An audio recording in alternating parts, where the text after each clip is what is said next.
So I didn't have like a really good switch in to Volcarona outside of Mega Diancie and Garbodor, and even those are like, it depends on what Pokemon he like thinks I'll bring to defend him, because he could think maybe Como would be a solid, switch in, and then he would have to run Psychic coverage. If he thinks I'm going to use Mega Diancie as the check, he has to bring Grass coverage, or maybe even Steel type coverage with a Hidden Power. If he thinks maybe Primarina, probably Giga Drains, more likely. But then I've got Garbodor, which provokes the Psychic.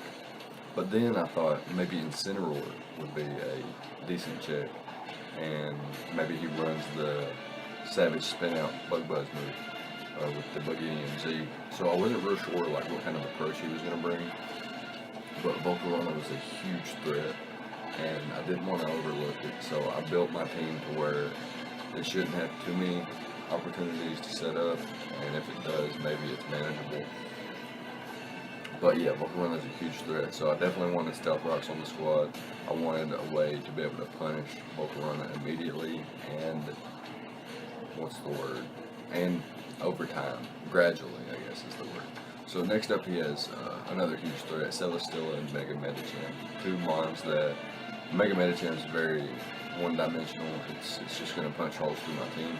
But I do have Necrozma, so it's not too big of an issue. A defensive Necrozma kind of checks that pretty good. And then we've got Celesteela, which is a huge issue as well. So we've got Incineroar, Zeraora, Landorus, all mons try to chip that down and wear it down over time, maybe with some unexpected hits like Heat Wave on Necrozma, and obviously I don't have anything on Landorus to hit it. Well, I haven't even shown my Landorus set yet, so we'll talk about that in a second.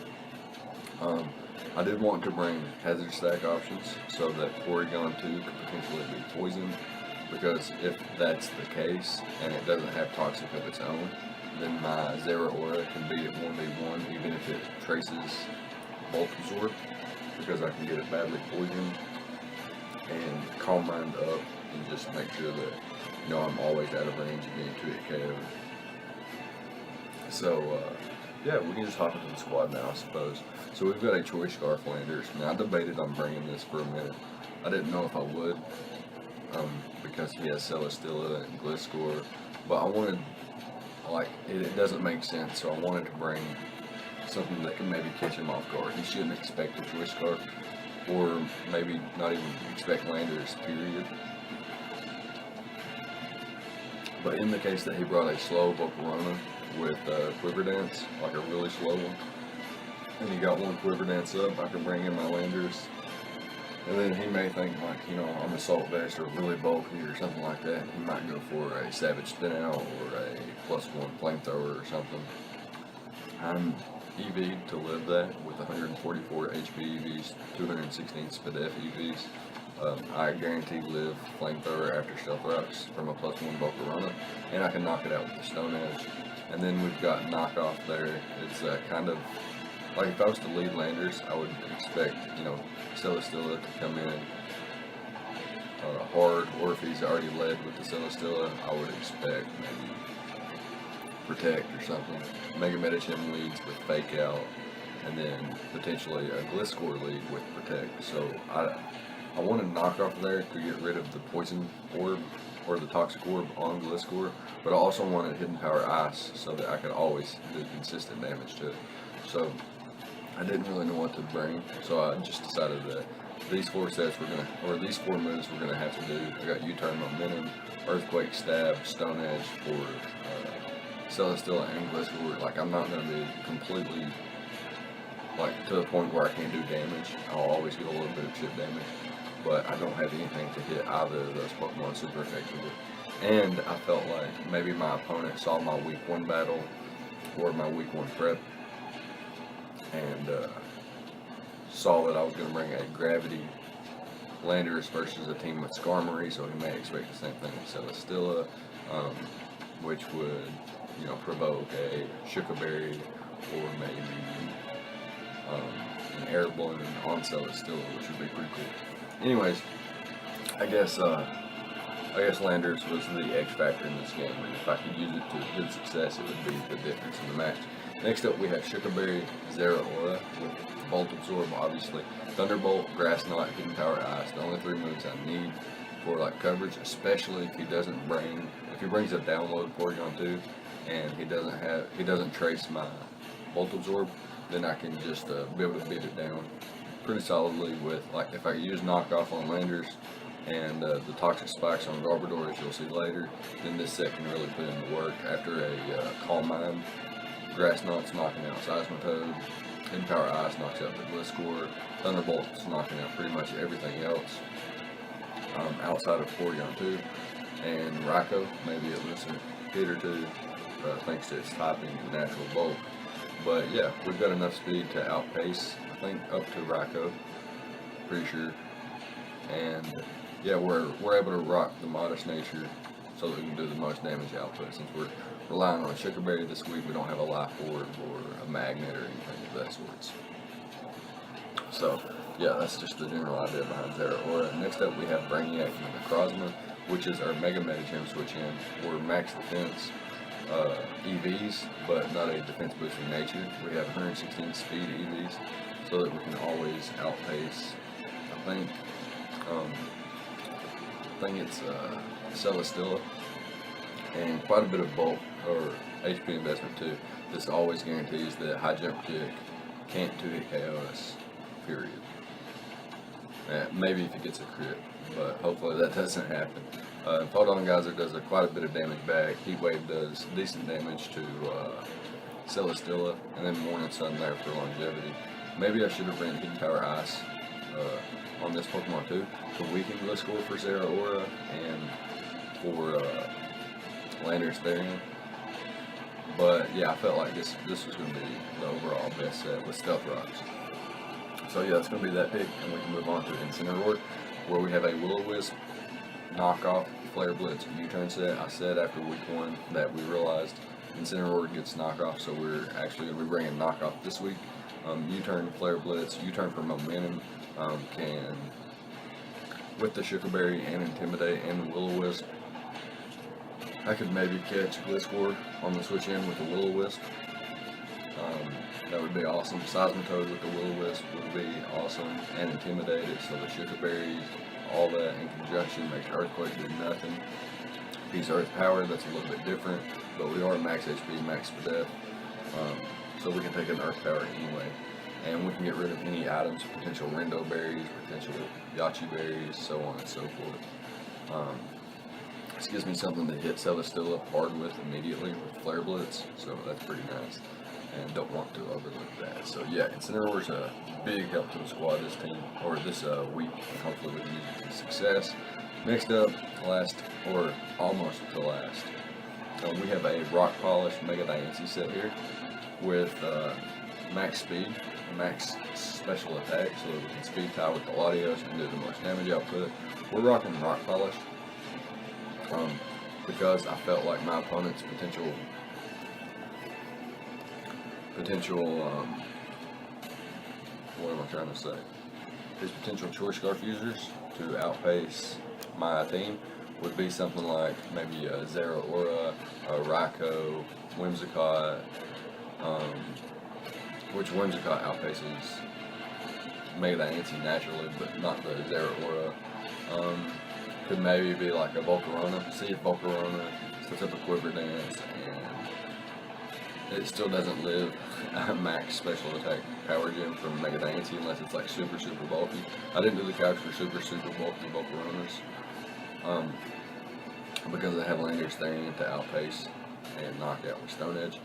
But if he's like a normal spread, like max speed, max special attack, or speed creeping with max special attack and the rest in the bulk, I should be able to knock that out with the power gem even after a Quiver Dance, and we can take a Giga Drain even after a Quiver Dance, just because of how natural the bulk Mega Diancie is. And we have the Rock Polish so that we can always outpace everything on this team. If it were to come down to that, obviously Whimsicott could switch in and Encore into Rock Polish, or Celesteela comes in and walls us to infinity. Mega Medicham can have the bullet punch, but I feel like my team deals with Mega Medicham pretty decently. Speaking of Mega Medicham and my last Pokemon, Incineroar, I debated bringing a Choppleberry, but even Intimidate into Choppleberry, I'm still taking a fuck ton from iDM kit. So that wasn't the ideal set. Anyways, last but not least, we have Garbodor here with the Black Sludge and the Aftermath ability. Toxic Spikes, Clear Smog, and Haze. Basically, don't want anything setting up on us. We've got Clear Smog. Okay, so after Stealth Rocks, this thing can take any +1 hit from Volcarona and Haze or Clear Smog. More than likely Clear Smog versus Volcarona, so we can get a little bit of chip damage as well. But Haze is there obviously for the Celesteela if it wants to set up anything scary like that. He did bring, I think, some kind of setup Porygon 2 one week, and it 1v1 at Gothitelle after it got trapped, which was pretty cool. That was in week 1. So, yeah, that's pretty scary, and don't want to fall victim to that, so we're definitely bringing Haze and Clear Smog with Spikes and Toxic Spikes.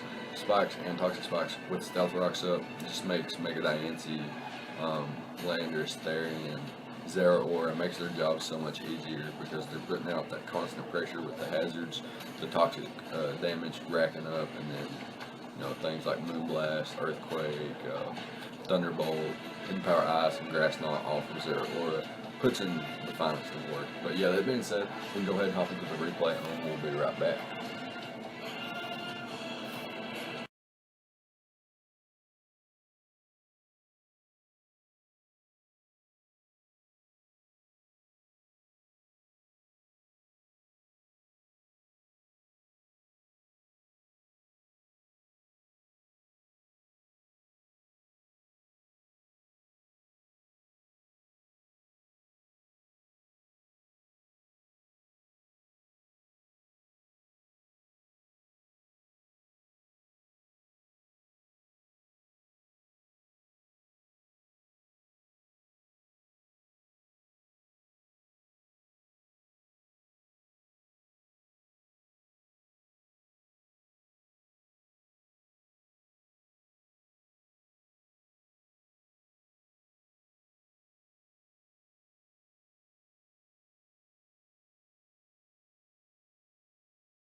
Okay, so here we are with the replay, and my opponent chooses to bring the Celesteela, Mega Medicham, Seismitoad, Raikou, Gliscor, and the Porygon 2. So lots of threats that I mentioned. He doesn't bring the Volcarona, which hit me right in the face as I prepped very, very hard for the Volcarona. There's some specific EV spreads on my squad that were there for Volcarona, but he doesn't even bring it, so kind of a waste here and there.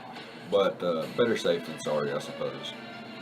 And yeah, so he's got the Mega Medicham, which punches holes through my team. Thank goodness I did bring the Necrozma. He does have the Gliscor and the Celesteela, which makes things problematic for Landorus, Therian. But if I can weaken those or eliminate those from the match, then Choice Scarf Earthquake looks good in the late game. I do have some nice lure sets here and there.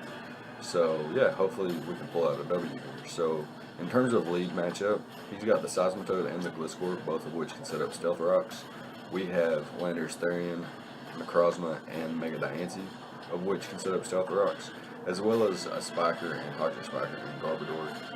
But the fact that we can actually lead with Mega Diancie and prevent rocks by bouncing them back on his side, as well as having to force him into clicking Earthquake, I felt like maybe he wouldn't lead with one of his Stealth Rockers, or maybe he would lead with one of them, or either potentials for Stealth Rock, and just click Earthquake to eliminate maybe my Mega Diancie pretty early. He may not have Bullet Punch on Medicham, but I'm going to decide to lead off with my Incineroar here, and what I want to do is just click that Will-O-Wisp on the turn 1. But it was risky on if he had Earth Power or not, so I decided that I'm going to actually scout his moveset first and see what he wants to go for before I just stay in with Incineroar, because even after an Intimidate, he could still do quite a bit of damage with Earthquake, especially if he's faster than my Incineroar. So he goes hard for the Earthquake. It does just a little bit of chip damage, but it reveals that he's not Earth Power. He is Earthquake. And I've set up my Stealth Rocks here as he Toxics me. So that's a little bit problematic.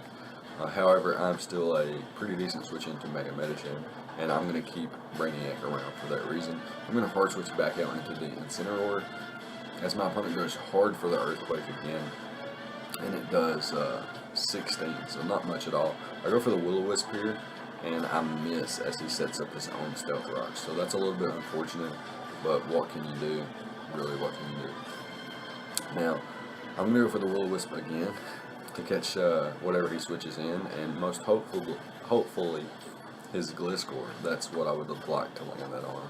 But yeah. So here he goes for the Shadow Ball. It does nothing because I'm max HP, max Spadef. I go for the knockoff there, do quite a bit of damage as well as get rid of his specs, and I'm able to knock him out with the knockoff into Flare Blitz as I tank a Thunderbolt.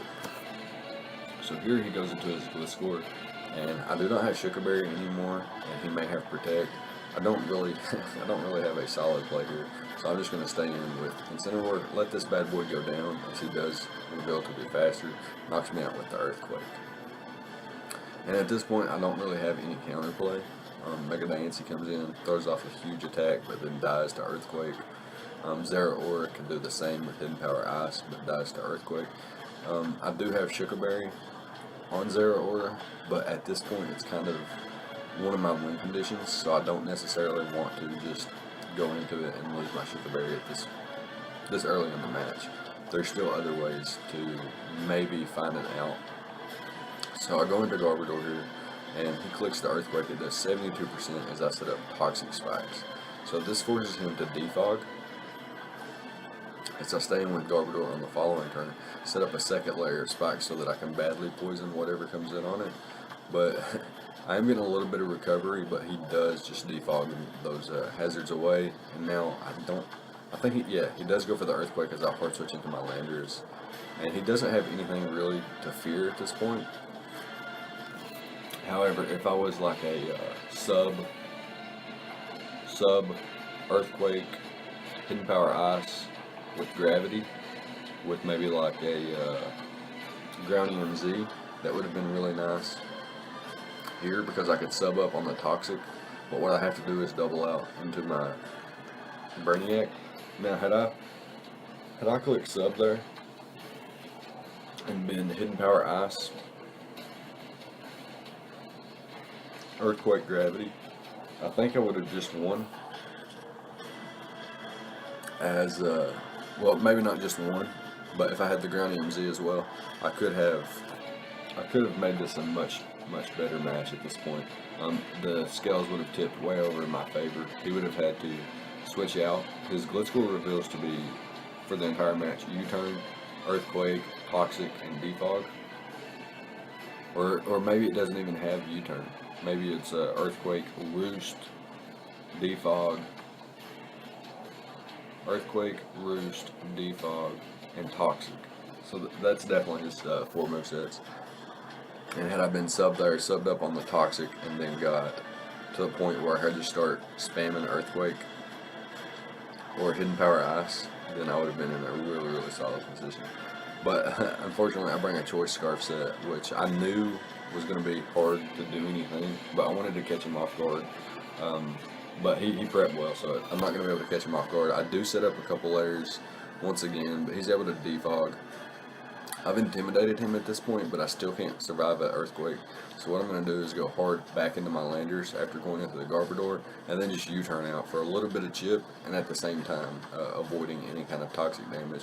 And now I've intimidated him twice. I may be able to live an Earthquake at this point, but it's not guaranteed. But I am going to attempt to set up Toxic Spikes once again as he goes into his Celesteela and then goes hard into his Gliscor. And I'm going to go for the Hidden Power Ice here, and he goes for the Earthquake, and my Sugarberry pops.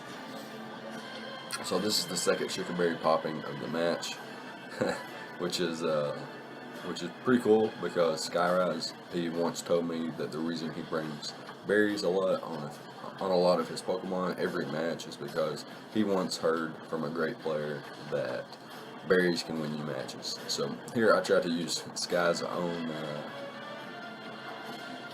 tip against himself, and that Earthquake doesn't even do half. And here I was so close to clicking Grass Knot, so close to clicking Grass Knot that it wasn't even funny. But ultimately decided that I needed to since I was in the back, I should have just went ahead and clicked it, but I didn't. I didn't pull the trigger, and I'm going to hard switch into Landorus Therian onto the Seismitoad's Earthquake, and then I'm going to U-turn out. This is going to put him down. Even if he is Rindoberry, he's still going to die to my Grass Knot easily at this point. So I set up my Stealth Rocks once again. He goes for the Ice Punch. I'm going to be able to recover up on the following one as he switches out. Now, had I went for the Photon Geyser there, I might have been able to knock him out, which would have been awesome, getting rid of the Gliscor and keeping my hazards on this side of the field. As you can see, it would have knocked him out had I went for the Photon Geyser, but I recovered up because Mega Medichem's still a huge threat. But looking back at it, I probably should have just attacked, because if he switched in to the Gliscor, I would have gotten rid of it. And then Seismitoad's basically Death Fodder as well. And I could always recover up on Porygon 2 or Seismitoad later on in the match. So yeah, bad play on my part. And he's able to defog or hazard away once again. We're going to U-turn out once again into the Necrozma as he just clicks Earthquake. Once again. I felt like I said that a whole lot right there. But yeah, what else can I say? So I'm Morning Sun back up. Now I can take any 2 hits from Mega Medichem once again. But I need some chip damage on this Celesteela as well, which is showing to be a very, very problematic core so far. And I'm going to double out into my Garbodor as he goes for the second Leech Seed. So really good play on his part. Unfortunate that I'm not Mega with my Diancie yet, or I could play around with Magic Bounce. Risky, but it could pay off. Here, I'm just going to click Knock Off on the Celesteela, get rid of its item. I knew he was going to Leech Seed, and I would have to switch on the following turn anyway. So might as well go ahead and knock off this item as he double Leech Seeds once again. And he catches our Necrozma as we're just going to Morning Sun back up. As he goes for the Heavy Slam, he gets a little bit of chip damage off on us. But Toxic in conjunction with the Leech Seed damage puts us close to half again. And we're going to switch out into Zeraora here, not wanting to let Celesteela just throw off attacks over and over. But here he goes out into his Porygon 2 as we double out into Necrozma. And Porygon 2 reveals to be Trace. So a little bit problematic once again. We need to find a way to get Garbodor in to set up Toxic Spikes so that Zeraora could potentially pull one off. We go for the Photon Geyser here. As you can see, it's doing a consistent 40%, so that would have been a really, really nice hit to get on, because look how much trouble Gliscor is causing us in this mid to late game here so far. It's making things very hard for Zeraora, Mega Diancie, Landorus Therian, showing to be a real problematic Pokemon so far. And as you can see, I would have lived Earthquake earlier with just one Intimidate off on the Gliscor, which is really nice actually. But yeah, we're just going to continuously click Toxic Spikes until he knocks us out, and then we're going to attempt to come in with Mega Diancie and chip this thing down into Zeraora range, and then just try to go ham with Zeraora. As he is intimidated, so we do live one hit. I went for the Hidden Power of Fire there, expecting the Celesteela to come out, but he makes that play the following turn when I click the Moonblast instead. So yeah, Celesteela getting a Beast Boost there, knocking out the Mega Diancie. We come in with Zeraora to Revenge Kill, but we predict him to sack off the Seismitoad, and we're going to click that Calm Mind. So here, this thing traces our Volt Absorb, so we have no chance of beating that thing 1v1. Grass Knot and Hidden Power Ice just aren't doing enough, and yeah, Gliscor is able to come back in. The bad thing about Porygon coming in on one Toxic Spike is that it's just that one Toxic Spike, so it's not going to be racking up as much damage. And at this point, it's basically becoming, can I knock out one more Pokemon on this team? Really, that's what it's come down to. He defogs as we miss a Heat Wave. I'm trying to catch the Celesteela on the switch in. No use though. He goes for the Toxic there. Just showing that, you know, he's pretty much got this in the bag. All he has to do is PP, spam, and recover. PP, spam, and recover. Stall my PP, recover his own PP. As his toxic heals him, my toxic kills me. And I do leave him in range of Zera Aura, my hidden power ice at this point, so I can just go into Zera Aura and hopefully claim another kill. And he doesn't decide to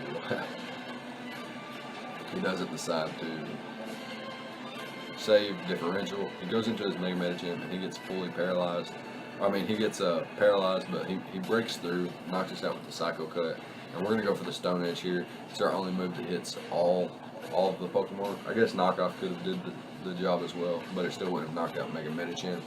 And we're going to lose this one. Pretty 3-0 doesn't really express how outplayed and outprepped I was by Sky in this match. I think he played fantastically. He prepped perfectly. Specs Raikou, I'm pretty sure that was a Rindo Berry Seismitoad. And then it's untelling what Porygon 2 was. But yeah, everything else was pretty much a nuisance. I was hugely caught off guard by the fact that my opponent did not bring Volcarona. And I guess I can understand why at the same time though. Yeah, I mean, it would have been hard to pick the 4 move slots. Obviously Quiver Dance, maybe Roost even. And then your 2 attacking moves were very hard to pick from. Or even 3 attacking moves were very hard to pick from. So yeah, good game to Sky. Good luck the rest of the season, my man. We're going to cop out on this battle, and we're starting our season 1-1, but at least we did start out with a nice 6-0, so this 3-0 loss puts our differential at a positive +3, so that's still okay. And next week we'll be facing off against Novahawk, coach of the New Orleans Faints, so look out for that. Let me know what you thought about this battle, prep and plays on both sides of the field. Leave a like, comment, and subscribe, all the good stuff, and I'll see you guys next time. Thank you for watching.